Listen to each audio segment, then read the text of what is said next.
भृगु संगीता ज्ञान में मैं पवन शर्मा आप सभी भाई बहनों का दिल से स्वागत करता हूँ।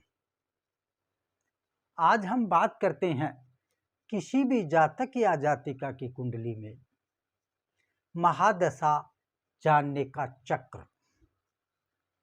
कोई भी जातक या जातिका अपना फलादेश देखने के लिए महादशा के द्वारा अपनी कुंडली से वह फलादेश देख सकते हैं।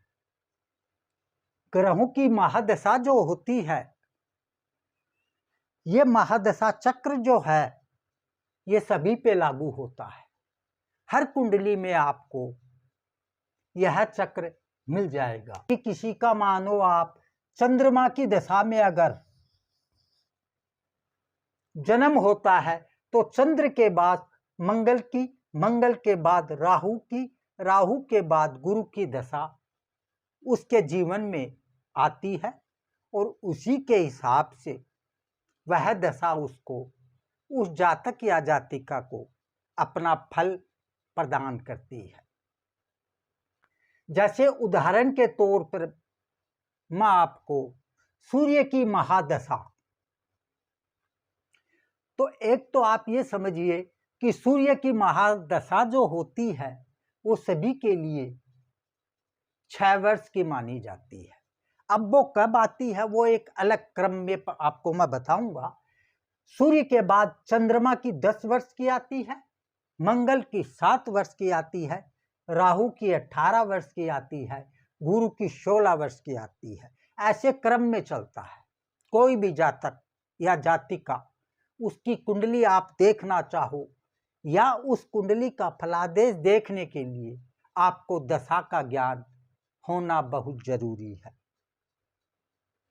चंद्रमा की महादशा में किसी भी जातक का जन्म होता है और चंद्रमा की महादशा 10 वर्ष की मानी जाती है, लेकिन कोई जरूरी नहीं है कि स्टार्टिंग चंद्र की हो सकता है 10 में से 5 वर्ष जो है वो बीत चुके, उसके बाद बीच में किसी भी जातक का जन्म होता है तो वो 5 साल जो है, या आप ये समझिए बीता हुआ समय और आने वाला समय, बीता हुआ समय में 5 साल जो है वो कट हो जाएंगे। अर्थात गर्भ के अंदर जब बच्चा था उसी वक्त वो दशा चंद्र की दशा में उसका जन्म होता है, तो 5 साल बाद होता है। तो आप ये समझिए जैसे मानो 2000 सन के बाद चंद्रमा की दशा किसी भी जातक को 2000 में लगती है, 10 वर्ष बाद 2010 हो गए।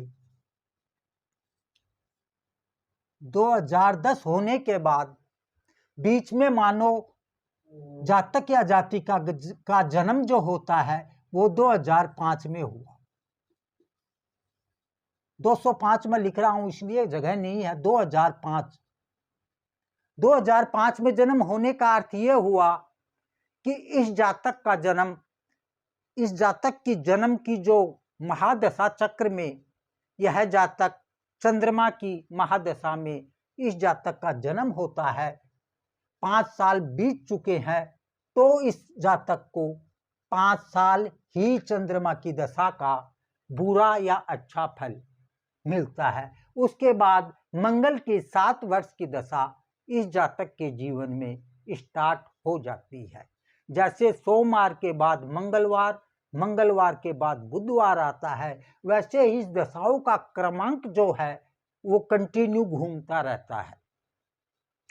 किसी की गुरु की महादशा में अगर जन्म होता है और गुरु की महादशा 16 वर्ष की है, अब 16 वर्ष में कितने वर्ष बीत चुके, उसको छोड़ने के बाद जो बाकी टाइम बचेगा, 16 में से मान लो 10 वर्ष बीत चुके तो 6 वर्ष की ही दशा का फल इस जातक को मिलता है।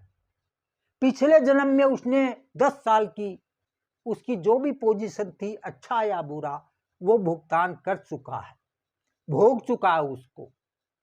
आगे वो 6 साल के लिए गुरु की महादशा का फल उसको मिलता है।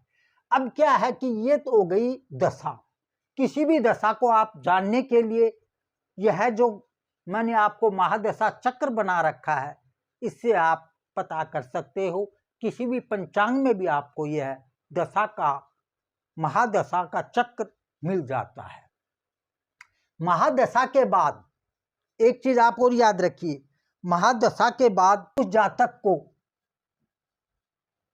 उसकी दशा का ज्ञान कैसे होगा, या आप ये समझ सकते हो कि जैसे मैं उदाहरण के तौर पे आपको बता रहा हूं, सूर्य 6 वर्ष की महादशा सूर्य की किसी भी जातक या जातिका की कुंडली में है।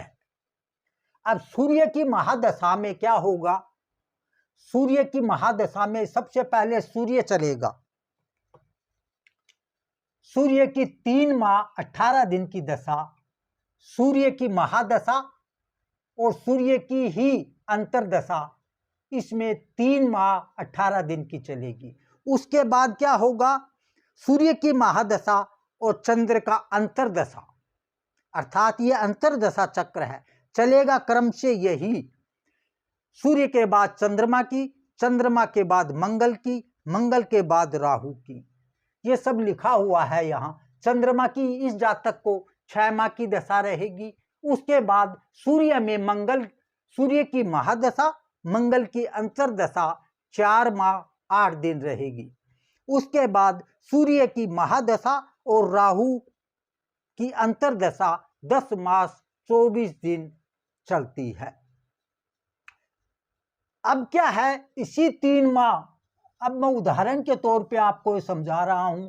सूर्य की महादशा में सूर्य की ही अंतरदशा और उसमें 3 माह 18 दिन, उसके भी 9 टुकड़े किए जा सकते हैं, क्योंकि ये 3 माह 18 दिन जो है इसके भी प्रत्यंतर दशा चलेगी इसमें।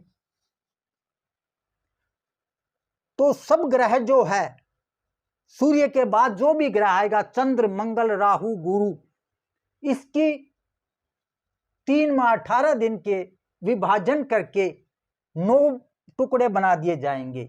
उन 9 टुकड़ों का भुगतान इसी जातक को उसके अंदर करना पड़ेगा।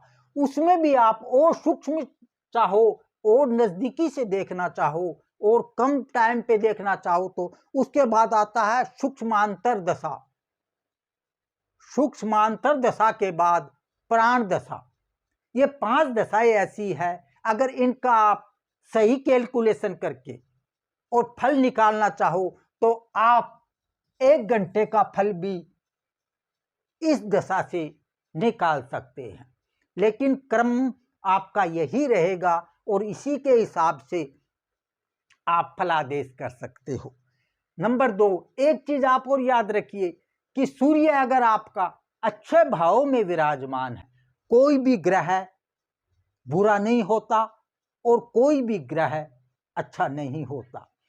उसका जो स्थान होता है, जहां ग्रह विराजमान है, वो जगह अगर अच्छी है तो वह आपके लिए अच्छा फल प्रदान करता है, और वह जगह अगर गलत बैठा है या डिग्री में कमजोर है तो वह उसी हिसाब से अपना फल जातक या जातिका को प्रदान करता है। डिग्री में कमजोर है या सूर्य से अस्त है तो वह फल भी गलत फल देगा, खराब फल देगा, लेकिन कम मात्रा में देगा। तो यह जरूरी, लग्नेश से संबंध उस ग्रह का कैसा है, यह भी आपको देखना बहुत जरूरी है।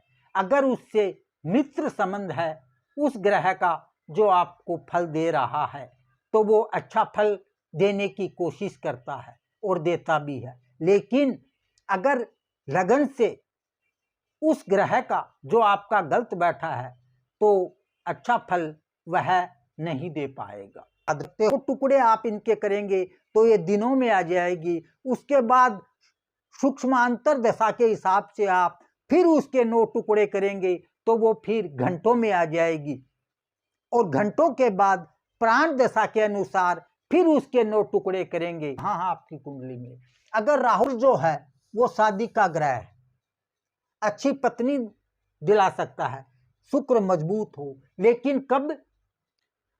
अगर आपको मेरा चैनल अच्छा लगे तो लाइक जरूर कीजिए, सब्सक्राइब जरूर कीजिए।